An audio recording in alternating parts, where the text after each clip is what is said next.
a K-pop backfire, son of Franken-Ozzy, and R.I.P. to an old friend. Welcome to the Unlimited Supply Podcast, your daily music business TLDR in your ear, powered by a network of little birds and brought to you by No Disc, helping music, technology, and finance companies navigate the music industry in partnership with Digital Music News. It's July 30th, 2026. I'm Lars Murray.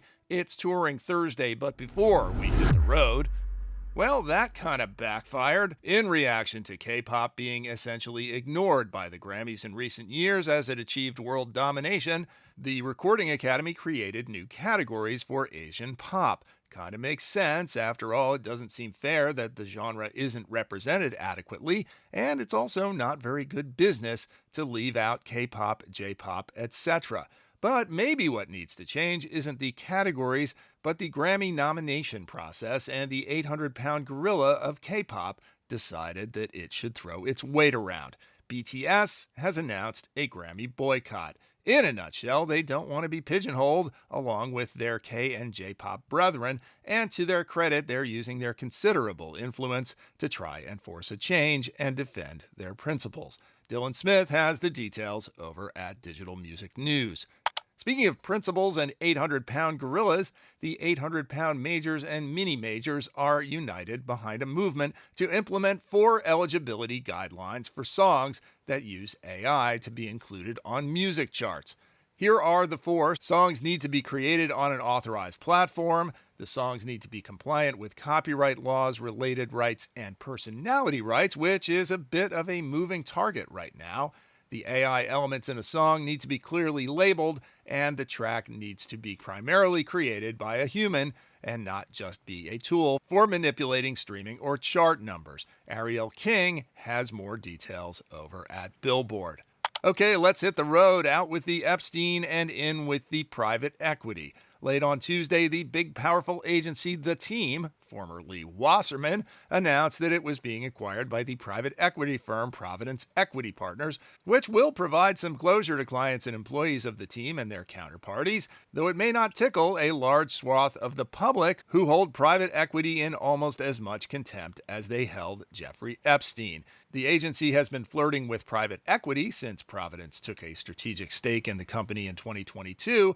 Unfortunately, agency founder Casey Wasserman was revealed to literally have flirted with Epstein procurer Ghislaine Maxwell, which brought a client revolt, public revulsion, and forced Wasserman to sell. Michael Watts, who's been holding it down as president in the wake of Wasserman's departure, will become CEO. J.R. Lind has the story at Polestar. Back in May, son of Ozzy, Jack Osbourne, took some real heat for announcing that the Osbourne estate would be reanimating the Prince of Darkness through holograms and AI for commercial use. We called it Franken-Ozzy. Well, now it looks like the son of Franken-Ozzy is rolling out in the form of Ozzy-themed Halloween haunted houses at Universal theme parks. Feels like it's just the start for Franken-Ozzy, and if Ozzy is the new Frankie, there are a lot of variations to come. Wikipedia lists 494 feature movies that feature Frankenstein, and that doesn't even count TV and shorts. What could be next? Well, maybe the bride of Franken-Ozzy. Hey, you can make that one with an actual living Sharon. Flipping through a few more of the Frankenstein movie variations, how about Abbott and Costello meet Franken-Ozzy, or the Kelly Osbourne vehicle, Jesse James meets Franken-Ozzy's daughter, or the Black Sabbath origin biopic, Franken-Ozzy 1970, or an updated Munsters where the reanimated father figure bumbles through the challenges of life and is bailed out repeatedly by his smarter wife and cheeky children. Oh wait, that's actually the Osbournes. I'm going to stop now. I could do this all day, but I'd love to hear your suggestions on the socials and Substack. For a full and less snarky account of this whole thing, Ashley King has the story at Digital Music News. Back to actual live artists, Kacey Musgraves canceled shows in New York and Boston around the top of September, joining the Black Keys, J-Lo, Meghan Trainor, and others as high-profile artists canceling high-profile dates. And while Kacey cited scheduling issues, at least in New York, I sniff supply outstripping demand, as there are still plenty of tickets at her 2 Madison Square Garden shows available at Face. Moving on to the Who Sells Out for this week. Every Thursday, we spend an inordinate amount of time scanning the listings, sifting for nuggets, and helplessly hoping that one day Claude will be able to do the heavy lifting for us.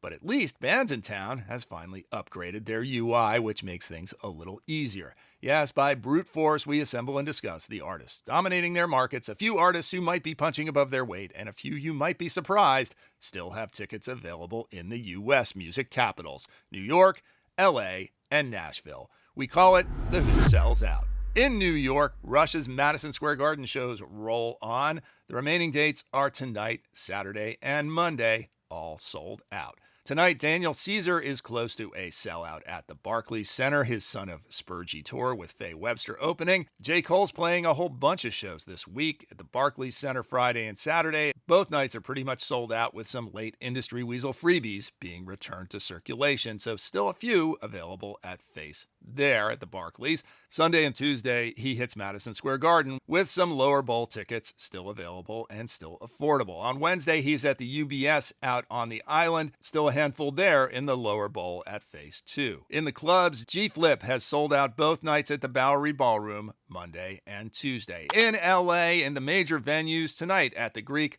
Lindsey Sterling's Duality Untamed tour has plenty of tickets available. Sunday and Monday, Death Cab for Cutie hit the Greek Theater with Nation of Language opening. Sunday is close to a sellout. Monday, still some wiggle room at Face.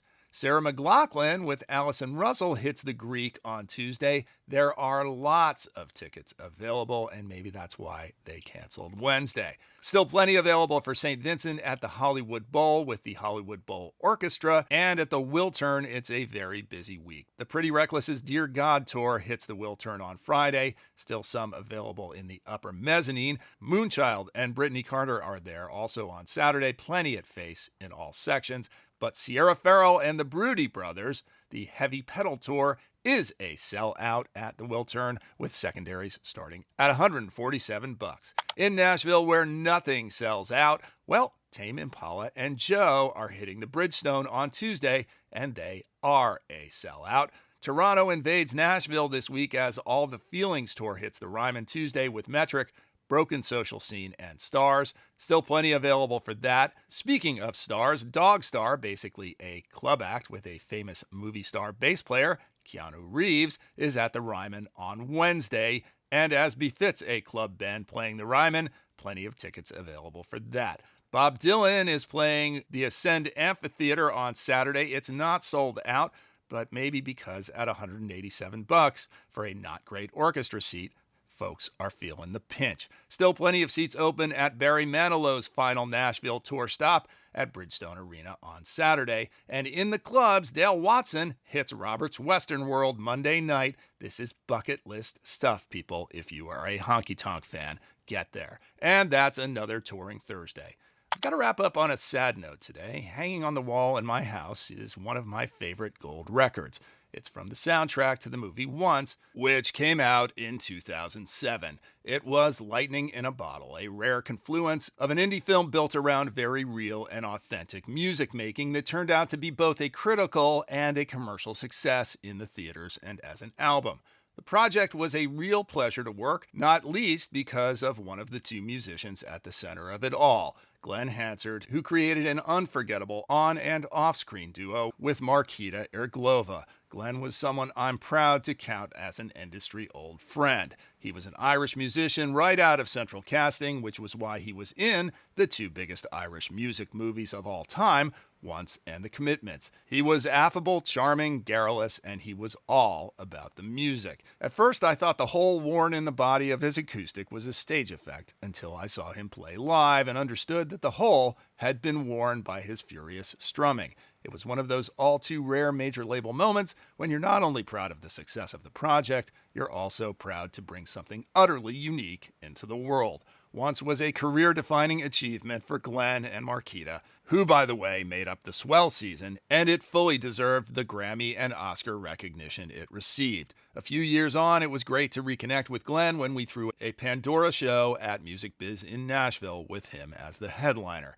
Sadly, Glen is gone way too soon at 56. He died in a motorcycle crash earlier this week just outside of Dublin, and now there's one less source of joy in the world. Tonight I'll be raising a pint and spinning my favorite track from that once soundtrack, When Your Mind's Made Up, and thanking Glen Hansard for the music. Rest in peace to a musician's musician. Alex Marshall and Isabella Kwan wrote the obit over at the New York Times. Support for Unlimited Supply is provided by you, our listeners. If you want to support us, go get an Unlimited Supply trucker hat. It's the ultimate accessory for the music industry insider. It will signal to other industry insiders that you know who sells out, that no conflict means no interest, that one rod equals $100 million.